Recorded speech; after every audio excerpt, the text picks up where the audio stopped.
was my aunt, who we call Evelyn, came through in a dream. She told me she was going to pass away in 6 days.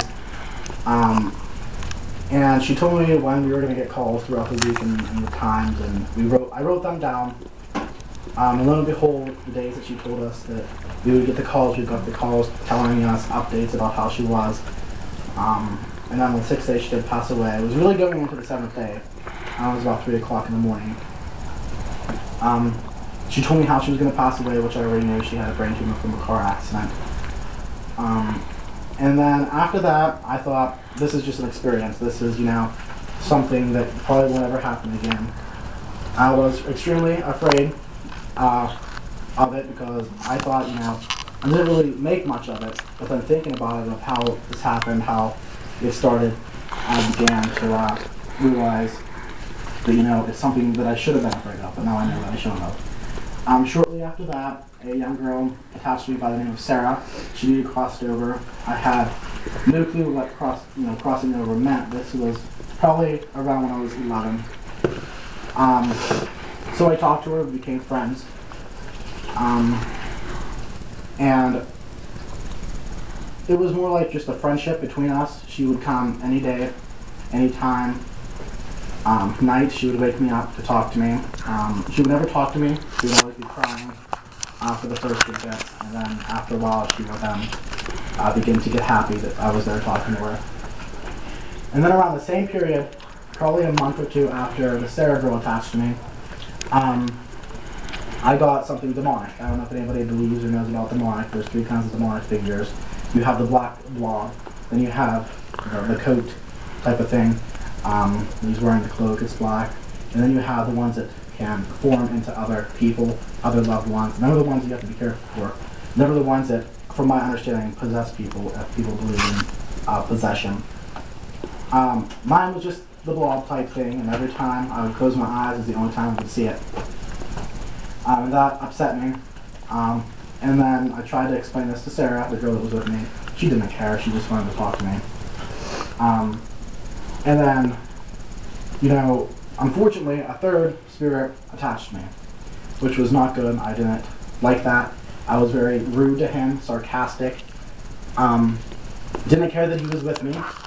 He would ask me things and I would just be completely ignorant and rude to him. And one day he gave me a talk, and he came to me and I kept asking him questions. He would ask me one, I would ask him one. And it was, I would never answer his, he would just answer mine. And he kept telling me what to do with these other 2 spirits, the demonic and Sarah. And I was like, okay, I'm not really going to do that. I don't know what I'm going to get myself into at this point. And I listened to him for a while, just to once again make comments, that were inappropriate. And one day he actually yelled at me and he said, what you're asking me at this time does not need to be known. There's a time, there's a place for everything in this journey throughout your life, and this is not the time for this. And I sarcastically said, okay, Mr. Unknown. Since then, he laughed, and somehow when he laughed, it just got to me that, he was a true spirit, he was good. So since I was 11, I've referred to him as Mr. Unknown, who I thought ought to be my spirit guide. He'll be with me tonight. He will keep the spirits aligned for me, and hopefully nothing bad comes through, even though bad information will come through. I'm referring more to spirits.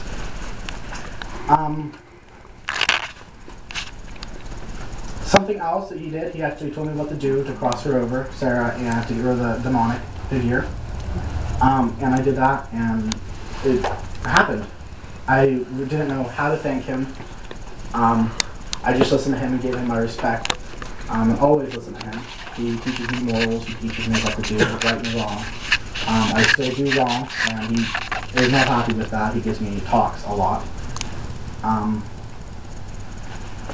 And then, what happened next that really changed everything is the only person I was really close to in my life was my grandfather, who began to develop a disease called Alzheimer's, which everybody probably knows about. And with this, he became ill a lot, and during this time I took it really hard, and I began to see auras. Them are the vibration around you are auras. They can come in colors or they can come in feelings.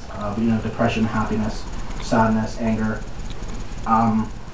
I'm still able to read them to this day, the more fillings of the auras, but not the colors. The colors faded away as I grew to accept my PAP's disease. Then I met a cousin who is from Lilydale, New York, which is the largest and oldest spiritualist community in the world. There's some throughout all the country, and he's a historian and author. And I met him twice, a total of like 2 or 3 hours he came in. And the third time he came and took me, I was in Lilydale, New York, for about a month. The second time I was there all summer. I got out of school, went there a week afterwards, and came back a couple of days before. And we talked a lot. I never told him that I was, psychic. I told him that I had abilities. I didn't tell a lot of people. In fact, a couple friends.